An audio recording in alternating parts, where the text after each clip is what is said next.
일본 교회에 와서 설교할 줄은 꿈에도 생각을 못했는데 또 이렇게 여러분들을 만나게 돼서 참 반갑고 감사합니다. 함께 예배를 드리게 되니 너무 감사하고 또 얼굴이 환합니다. 네, 감사합니다. 땅은 한국과 일본으로 바다가 이렇게 갈라놨죠. 이제 하늘은 하나거든요. 하늘은 하나입니다. 그러니까 하나님도 한 분이고 우리는 그 한 분 하나님을 믿고 있고, 그러니까 우리는 믿음 안에서 뭐예요? 하나입니다. 둘이 아니고 하나입니다. 전부 한국 사람 같고 전부 일본 사람 같아요. 똑같아요, 얼굴이. 감사합니다. 이렇게 와서 교회도 보고 그러니까 너무 아름답고 참 깨끗하고 또 예배에 함께 은혜 나눌 수 있게 된 것도 감사하고 목사님 사회도 또 잘 이렇게 보시고 또 찬양 인도도 아까 하시는 거 보니까 너무 잘하시고 초미니 성가대 찬양 아름답고 참 은혜스럽고 너무 감사를 드립니다. 오사카 중앙교회가 여기 보니까 41주년 창립을 한 지가 41주년이 됐고 또 고 목사님 또 이렇게 대화를 좀 나눠보니까 참 고생 많이 하셨고 오늘 41주년을 맞는 40년이 지나면서 이 교회는 사도행전 20장에 보면은 예수님께서 자기 피로 사서 세운 교회다. 그러니까 피로 사서 세운 교회입니다. 물론 건물은 돈으로 사는 것이지만은 교회라고 하는 것은 그리스도의 피로 사신 교회. 그리스도가 피로 사놓으시니까 40년 전에 우리 또 고용수 목사님은 눈물로 얼마나 여기서 많은 눈물을 흘렸을까 짐작이 됩니다. 저도 은퇴한 지가 한 10여 년이 가까운데 목회자들이 숨은 눈물이 있어요. 교인들에게 안 보여서는 안 되는 그런 눈물이 있어요. 강단에서 귀가 참 어떻게 되도록 큰 소리로 말씀을 증거하시면은 뒤에 돌아서는 흘리는 눈물들, 교인들이 알 수 없는 그런 눈물들이 있습니다. 이것을 이제 교인들이 이해를 할 때는 목사님, 사모님 웬만한 건 다 이해를 해줘요. 다 덮어주고 허물을 그렇게 해주는 겁니다. 그런 의미에서 우리 목사님 또 사모님 얼마나 눈물을 많이 흘리셨을까 생각도 해보게 됩니다. 참 하나님의 은혜고 또 여러 교우들과 함께 수고 많이 하셔서 여기까지 오셨고 저희 광성교회에서 또 몇 년 됐습니까? 여기 오셔가지고 함께 또 생활도 하시고 했다는 얘기도 들었습니다. 오늘 오후에도 보니까 우리 담임 목사님, 정 목사님이 교회에 대한 그런 말씀을 하시는 걸로 그렇게 주보에 나와 있더라고요. 마태복음 16장에 보면 이 교회는 예수님께서 내 교회다. 네 교회가 아니라 내 교회다. 나를 믿는 그 믿음의 반석 위에다가 이 교회를 세운 거다. 그러니까 내가 주인이다. 내 교회니까. 이 교회의 주인은 예수 그리스도. 그래서 구약 시대는 성전을 가리켜서 하나님께서 이 땅에 내 이름을 둘 만한 나의 집이다. 내 이름을 거기다가 두겠다. 예. 그러니까 내가 거기에 임하여 있겠다 하는 그런 말씀과 같은 내용입니다. 이 교회는 영적으로 보이지 않는 하나님의 영광이 가득 차 있는 교회가 우리 교회예요. 이 교회가 뭐 크다 작다 그거는 인간이 보는 거고요. 사람이 생각하는 거고요. 뭐 사람이 많다 적다 많으면 좋죠. 그러나 그것으로 평가를 하는 게 아니라 하나님의 임재, 하나님의 영광이 가득 차 있는 뭔가 모르게 교회를 들어오면 하나님이 여기 계신 하나님의 임재를 느낄 수 있는 그런 곳이 바로 교회예요. 그래서 아까 말씀드린 대로 예수 그리스도가 피 흘려서 십자가에 이 교회를 여기다가 세워놓으신 거고 오늘까지 이렇게 지나오게 하신 거예요.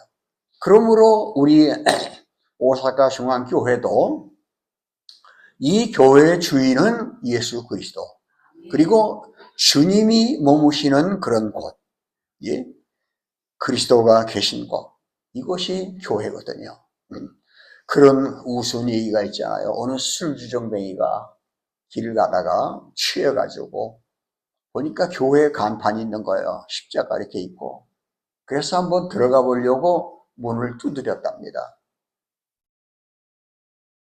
한참 두들기고 있는데 뭐 이상한 소리가 나서 교회 관리인이 이렇게 나가서 보니까 누가 와서 이제 그렇게 두들기고 있단 말이에요. 그래서 물었답니다. 왜 그러세요? 그 술정뱅이가 하는 말이 예수 만나려고 왔는데요. 그랬답니다. 얼떨결에 교회 그 관리하는 그분이 말하기를 그런 분 여기 안 계시는데요. 그랬대요. 그런 분 여기 안 계시는데요. 우스운 얘기인데 슬픈 얘기예요. 주님이 교회에 안 계시는 교회는 사실은 교회가 아니에요. 하나님의 영광이 가득 임재해 있고 40년 동안 이 교회를 지켰고 주의 종을 세우셨고 그래서 그리스도의 복음을 전하게 하셨고 오늘의 여기까지 이르게 된 것 하나님의 은혜인 줄 알고 축하도 드리면서 감사를 드립니다.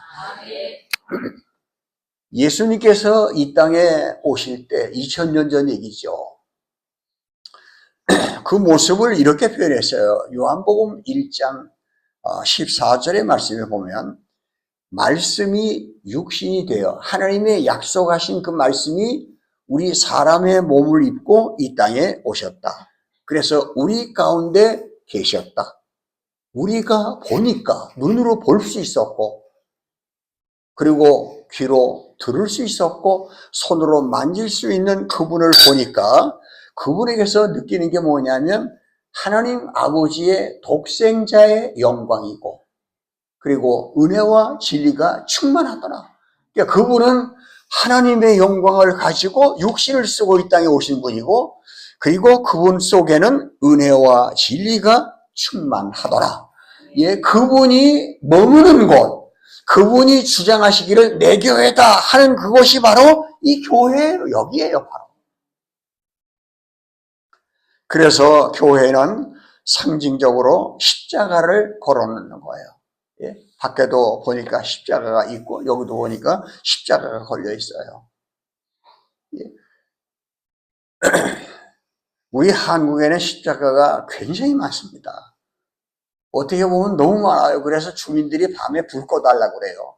잠 좀 자야 되는데 십자가 그 불이 너무 밝아가지고 그런 얘기도 듣습니다. 우리 일본에도 십자가가 우뚝우뚝 오사카 지역에도 또 우리 교회를 비롯해서 이 많은 지역에 십자가가 그리스도의 영광이 나타나는 그리고 은혜와 진리가 충만한 그래서 여기 교회에 들어오면 죄인이 들어오면 예수 피로 죄 씻음 받고 그리고 병든 자가 들어오면 성령의 능력으로 고침도 받을 수 있고 그리고 실패하고 소망 없는 자가 들어오면은 하나님의 말씀을 듣고 인생을 다시 한번 시작할 수 있는 그런 기회가 되는 힘 있는 하나님의 영광이 가득한 오사카 중앙교회 되시기를 주의 이름으로 축원합니다. 오늘 십자가에 대한 말씀을 드리려고 하는데 참 멋있어요. 십자가 이렇게 보니까. 사도 바울이라고 하는 사람은 예수를 믿고 난 후부터 계속해서 평생토록을 한 일이 뭐냐면 만나는 사람마다 시간, 장소 가리지 않고 복음을 전했어요.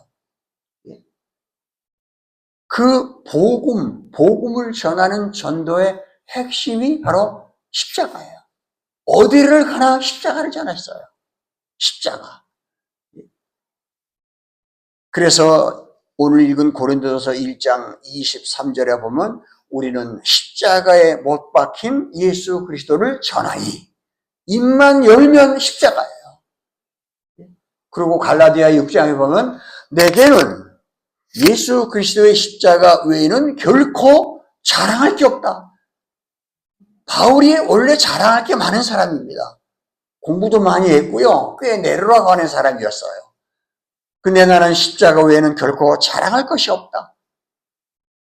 그런데 이제 가는 곳마다 그 유명한 바울이 말해요.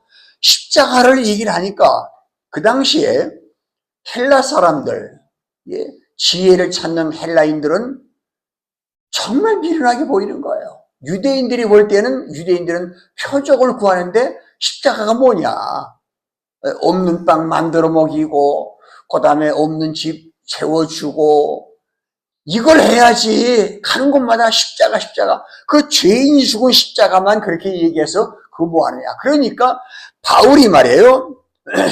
복음을 전할 때마다 얼마나 사람들이 똑똑한 사람들이 미련하게 보였겠습니까? 너는 아는 게 그거밖에 없냐. 할 얘기가 그거밖에 없냐.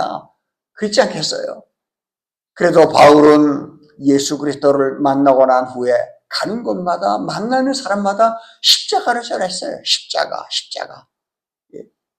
왜냐하면 인생이 확실한 것은 십자가를 통해서 구원과 심판, 천국과 지옥이 갈라지는 그 분기점이 십자가거든요. 그래서 오늘 아까 여러분들이 읽으신 말씀대로 십자가의 도가 멸망하는 자들에게는 미련한 거예요. 그게 뭐냐? 죄인 지고 나무대가리 십자가 뭐냐? 그런데 구원을 얻는 우리에게는 하나님의 능력이 거기 나타나 있다. 이렇게 보는 거예요. 우리가 우리 주위에 있는 힘없는 안 보이고 땀에 걷기 힘들고 허리 꽉 구부러지고 손 쭈글쭈글하고 한 노인들을 보면 모습이 좀 추하잖아요. 그죠? 우리는 반질반질한데 추하잖아요.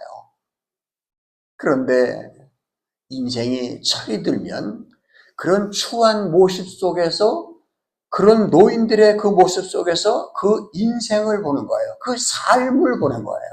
이분의 어떻게 수십 년간의 삶을 어떻게 살아왔는가를 보는 거예요. 그러니까 보는 시선이 외형적인 그런 얼굴을 보는 게 아니라 육체를 보는 게 아니라 그분의 삶을 보는 거예요. 바울이 그거예요. 십자가를 다른 사람들은 모르니까 미련하게 보였는데 바울이 볼 때는 거기에 우리를 구원하는 하나님의 능력이 나타나 있는 그렇게 보였거든요. 그러니까 가는 곳마다 하는 얘기가 십자가였다니까요.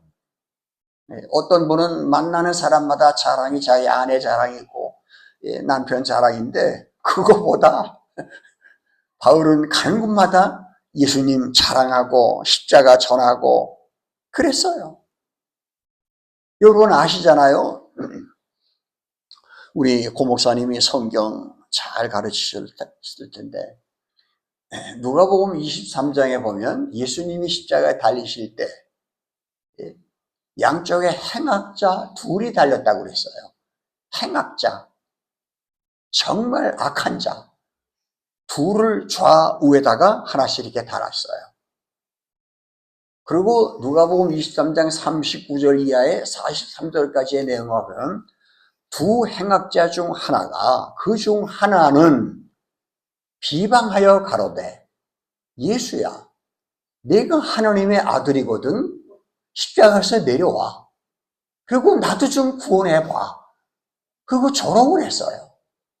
한참 욕을 하고 있는데 한쪽에 있는 십자가 그 다른 하나는 성경은 그렇게 말하고 있어요. 다른 하나는 그 행악자에게 이렇게 말해요. 야, 너하고 나는 악을 많이 행했기 때문에 십자가에 죽는 것이 당연하거니와 이분이 무슨 죄가 있냐. 예? 다니면서 배고픈 자 먹여주고 헐벗은 자 입혀주고 귀신 들린 자 내쫓아주고 예? 병든 자 고쳐주고 하늘 하나님의 복음을 전해주고 이분이 무슨 죄가 있냐. 그러면서 예수를 보면서 예수여 당신의 나라에 임할 때 나를 생각해 주세요. 이런 얘기예요. 이제 잠시 후에 우리의 목숨이 끝나면 당신은 하나님 나라에 갈 거 내가 분명히 알고 있는데 그때 지옥에서 불구덩이 속에서 고통하는 나를 좀 기억해 주세요. 라고 할 때 예수님이 뭐라고 말씀하셨죠? 내가 오늘 나와 함께 한 낙원에 있으리라. 예? 그러니까 십자가를 가운데다 두고 한쪽의 강도는 예수님 계속 욕하다가 이게 뭐냐 하고 욕하다가 죽어갔고 한쪽의 강도는 악을 행했지만 맨 마지막에 예수를 바라보면서 예수요 당신의 나라에 임할 때 나를 좀 생각해 주세요. 십자가에서 한 낙원에 있으리라. 그리고 하나는 음부에 내려가고 이게 갈라진 거예요. 여러분 인생이 결혼이 제2의 두 번째 인생의 출발인데요. 여기 와서 들으니까 일본 분들은 그 결혼식을 할 때는 교회 가서 한다며요. 많이 그런다고 그러더라고요. 근데 죽을 때는 절에 가서 장례식을 한다고 그래요. 가만히 생각을 해보니까 성경적이에요. 인생이 출발을 할 때 하나님 앞에서 출발을 한다. 멋있잖아요. 그죠? 멋있어요? 안 멋있어요? 예, 벌레 씹은 것 같은 얼굴 하지 말고 멋있잖아요. 교회에서 출발하는 거. 근데 죽을 때쯤 되니까 인생이 너무너무 허무한 거야. 불교는 허무한 거거든요. 없는 거거든요. 그러니까 에라 모르겠다. 절간에 가서 장례식을 치르자. 그리고 죽는 것 같아요. 그렇게 이해를 했습니다. 그러면서 하나님 앞에 마음속으로 이렇게 기도했습니다. 하나님, 이걸 좀 바꿔주세요. 바꿔주세요. 이분들이 교회를 가서 하나님을 생각하고 절간에 가서 또 부처를 생각하는데 요거를 하나님을 생각하는 신앙으로 바꿔주세요. 그러니까 일본이 기독교, 우리 예수 믿는 기독교를 받아들이는 게 결혼을 하고 장례식 치르는 기독교 문화로 받아들이는 거예요. 문화로. 예? 결혼식하고 장례식하는. 그걸로 받아들이지 말고 천국과 지옥으로. 예? 이렇게 갈라지는 복음으로, 십자가의 복음으로 일본이 받아들일 수 있게 변화시켜 주세요. 이런 기도를 혼자 마음속으로 해봤거든요. 여러분, 오늘 말씀드리려고 하는 내용이 십자가의 도인데 갈라디아서 2장 20절에 보면 여기 이제 성경은 안 나오죠. 갈라디아서 2장 20절 그냥 말씀을 좀 드리도록 하겠습니다. 갈라디아서 2장 20절은 이런 말씀이 나와요. 내가 그리스도와 함께 십자가에 못 박혀 죽었나니. 예? 그러니까 나는 그리스도와 함께 십자가에 못 박혀 죽었다. 그런즉 이제 내가 사는 것이 아니요 내 안에 예수 그리스도가 산다는 얘기예요. 그런데 육체 가운데 사는 것은 아직도 이 몸뚱아리를 가지고 호흡을 하면서 밥을 먹으며 이 땅에서 사람과 관계하면서 사는 것은 그냥 사는 게 아니라 하나님의 아들 예수 그리스도를 믿는 믿음 안에서 살아가는 거다. 이게 십자가의 도예요. 십자가의 뜻이에요. 십자가의 의미예요. 다시 말씀드리면 사도 바울은 십자가를 어느 날 깊이 묵상을 하다가 나무를 보며 십자가를 보다가 거기서 발견한 게 두 가지예요. 하나는 예수 그리스도가 달려 죽으신 십자가입니다. 맞습니다.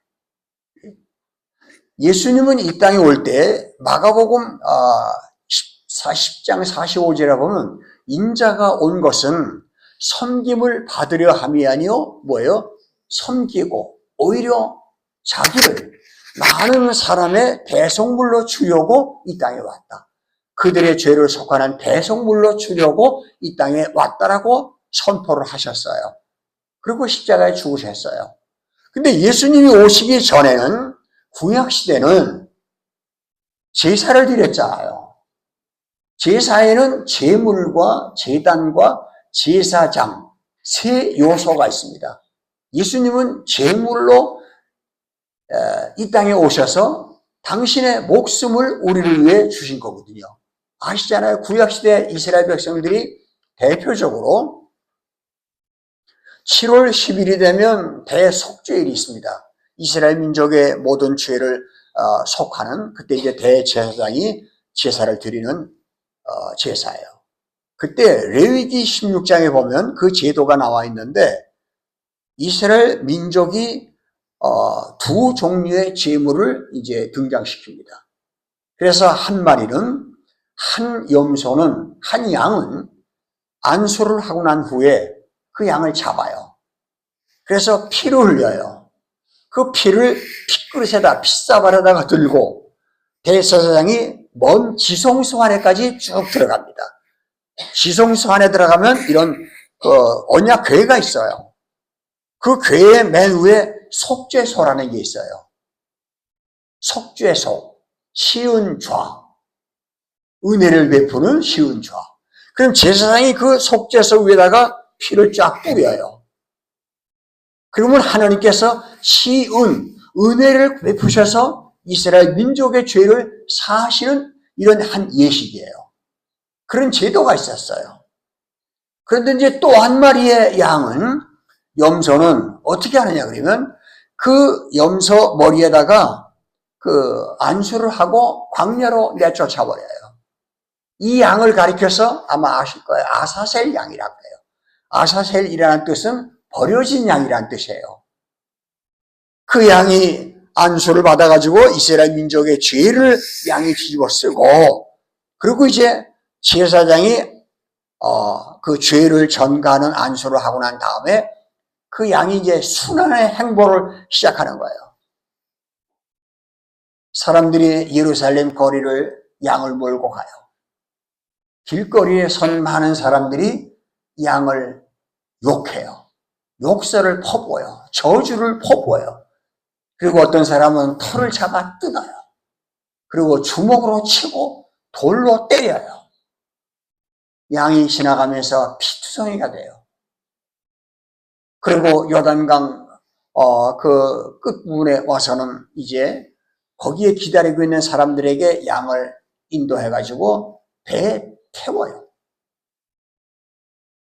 피투성이가 된 그 양이 배를 타고 요단강을 건너서 요단강 동편 쪽에 사막으로 들어가요. 사막에 들어가서 한참 들어간 후에 양을 데리고 갔던 사람들은 다시 도망을 쳐가지고 배를 타고 요단강을 건너와요. 그 양은 광야에 홀로 버려졌어요. 피가 엉겨붙었어요. 추워요. 아파와요. 그때 어디선가 짐승들의 우는 소리가 맹수의 소리가 들려요. 사람들은 그 소리를 듣고 지금 맹수가 나타났구나. 그 양은 막 웅매웅매하며 울부짖어요. 이리 뛰고 저리 뛰고. 얼마 있다가 양의 울음소리가 그쳤어요. 왜 그쳤을까요? 맹수의 밥이 된 거예요. 다 찢겨서 먹이가 된 거예요. 이렇게 양은 죽어갔어요. 이게 무슨 얘기예요? 지금 양 얘기하는 겁니까? 예수님이 얘기하는 거예요. 예수님이 이렇게 죽어가셨어요. 예수님은 이 땅에 오셔서 말이죠. 빌라도 법정에서 사형언도를 받으셨어요. 죄 없는 예수님을 갖다가 빌라도는 사형 언도를 내렸어요. 사형 언도를 받고 난 후에 바로 채찍질을 하는 거예요. 로마 군병들이 채찍질을 해서 사람을 반쯤 죽여놓는 거예요. 기력을 다 빼놓는 거예요. 짐승의 뼈나 아니면 어떤 그 납덩어리가 붙은 채찍으로 치니까 살점이 다 막 떨어져 나가고 피투성이가 돼요. 찢기고 피 흘리고 그 다음에는 십자가를 내가 져야 될 십자가를 내가 지고 그리고 형장인 고통의 언덕인 골고다 언덕으로 올라가요. 가다가 쓰러지고 넘어지고 그 길을 우리는 아는 대로 비아돌로로스라고 그렇게 표현합니다. 그 길을 올라갑니다. 올라가서 십자가에 못 박혀요. 몸이 늘어져요. 살이 찢겨요. 예? 몸이 처졌습니다. 숨쉬기도 어렵습니다. 거기에서 예수님은 7마디 하잖아요. 가상칠언이라고 그러죠. 예? 용락, 모기, 갈성타 그렇게 용서해달라고. 어머니 아들입니다. 그러면 그 마지막에 다 이루었다 하시고 그리고 아버지 내 영혼을 아버지 손에 부탁합니다 말씀하고 운명하셨다. 그때 하늘이 빛을 잃었고 하나님이 얼굴을 돌리니까 아들이 죽은 모습을 차마 볼 수 없어서 하나님은 얼굴을 돌려서요. 그 모습이 나타난 것이 해가 컴컴해지고 캄캄한 밤이 되고 예수님은 운명을 하셨어요. 그리고 우리를 구원하셨어요. 예. 이게 바로 바울이 십자가를 보면서 거기서 깨달은 거예요. 예수 그리스도의 십자가를 본 거예요. 우리 주님이 우리를 위해서 이렇게 죽으셨습니다. 믿으시면 아멘 하십시다. 예. 또 하나 바울이 말이에요. 십자가를 보면서 깊이 묵상을 하면서 깨달은 것 가운데 하나가 뭐냐 하면 십자가에서 죽은 내 모습을 보는 거예요. 예. 아까 그랬잖아요. 내가 그리스도와 함께 십자가에 못 박혔나니. 저 십자가에 누가 못 박히셨어요? 예수 그리스도가 죽으셨어요. 그런데 바울은 자기 모습을 보는 거예요. 내가 저기서 죽었다.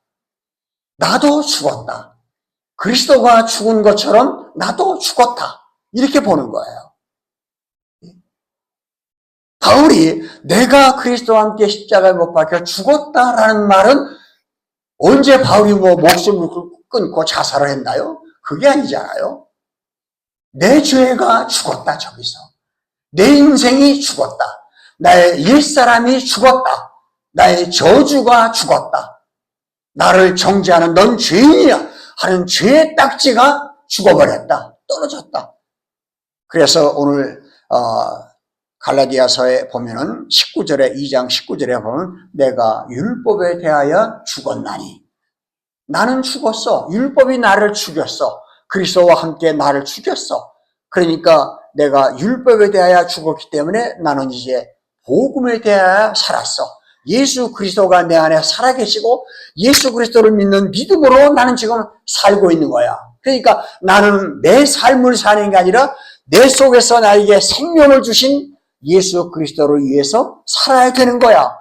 그분이 이제는 보니까 바울이 보니까 옛날에는 내가 살았어. 어딜 가나 내 자랑이고 내 소리하고 내가 최고고 예?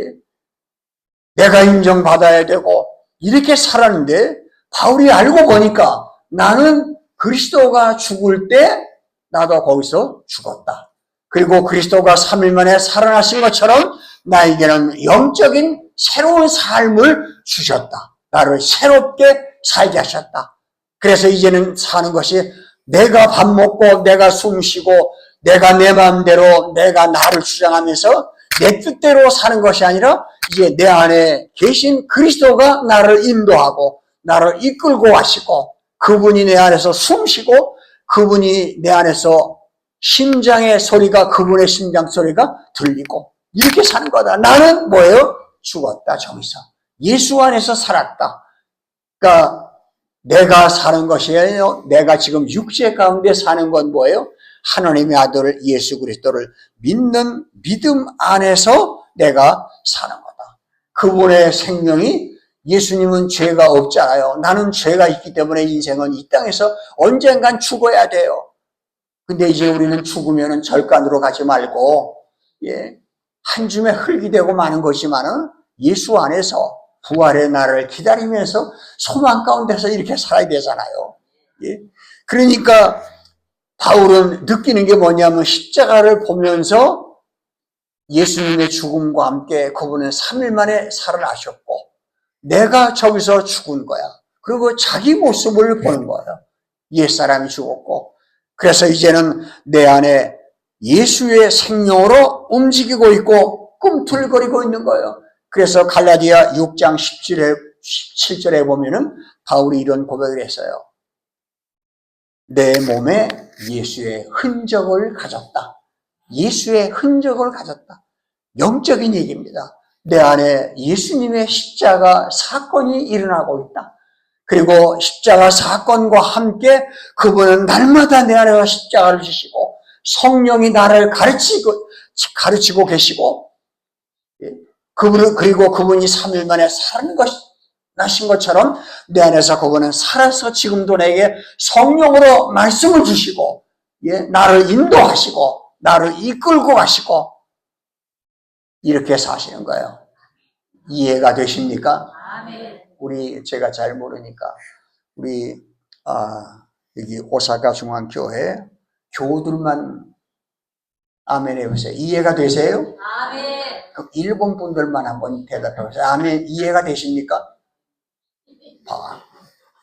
저 알겠습니다. 그래요. 이게 복음입니다. 십자가의 도예요. 이 나무를 믿으라는 게 아니에요. 십자가 목고에 그걸 바라보라는 게 아니에요. 그 속에 담겨져 있는 십자가의 도, 그 십자가의 도가 나를 살리는 거예요.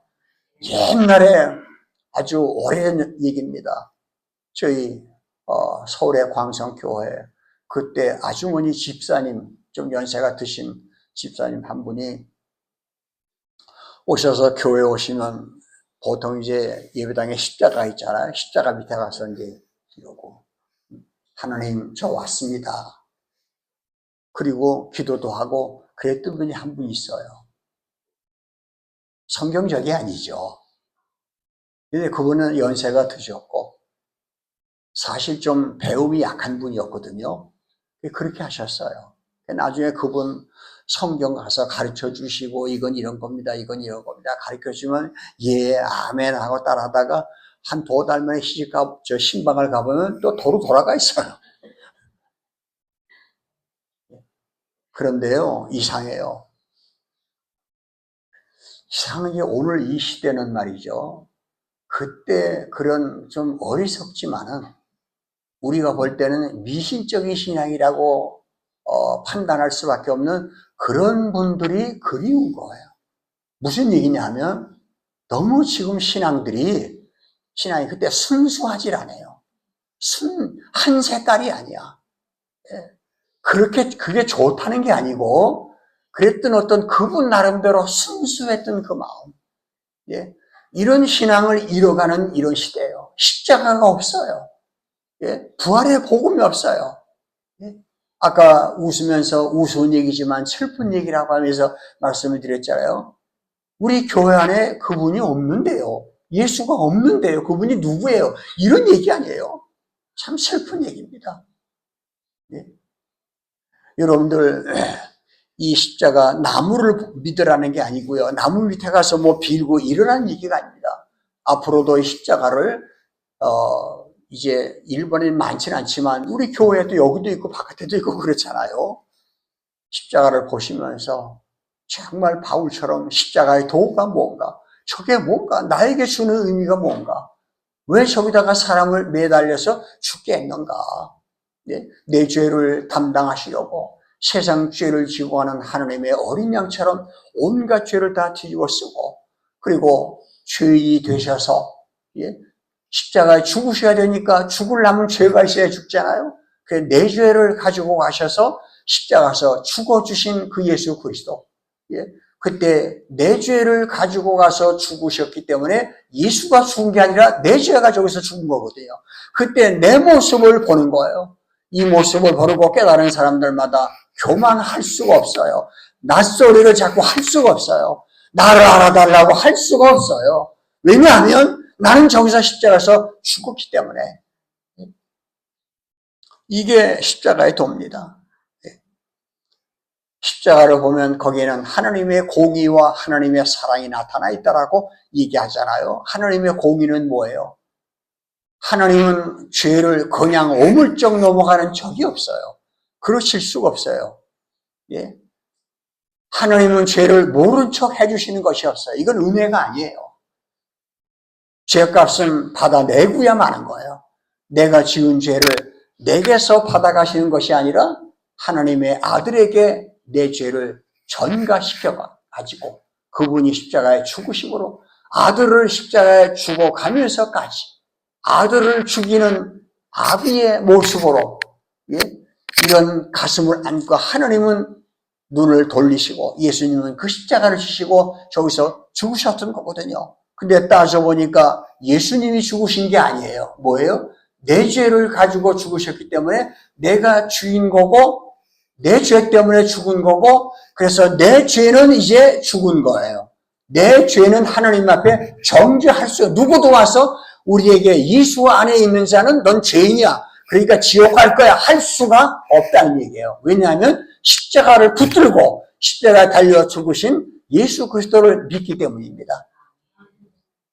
그래서 여러분들 인생이 살다 보면 세월도 가고 몸도 변하고 많은 게 변하잖아요. 우리 오사카 중학교에 좋은 교회에 이렇게 오셨으니 앞으로도 세상을 살다 보면 건강도 잃어가고 돈도 벌었다 못 벌 때가 있고 사람도 만났다 헤어질 때가 있고 이런 일들이 있잖아요. 그러나 어디를 가든지 십자가는 잃어버리지 말고 십자가 든든히 붙들고, 이 나무를 붙들라는 얘기를 하는 게 아니에요. 십자가의 도를 가슴에 새기고, 그리고 십자가의 사건이, 나를 위해 죽으신 그 주님의 사건이 내 안에서 항상 일어나서 그분이 나를 책망도 하시고 나를 칭찬도 하시고 나를 위로도 하시고 그분이 나의 삶을 이끌어 가시는 그런 삶 산다면은 세상이 부럽지 않은 거예요. 예, 아무것도 부러울 게 없어요. 하늘의 소망을 갖고 믿음으로 승리하시는 여러분들 되시기를 축원합니다. 잠깐 기도하겠습니다.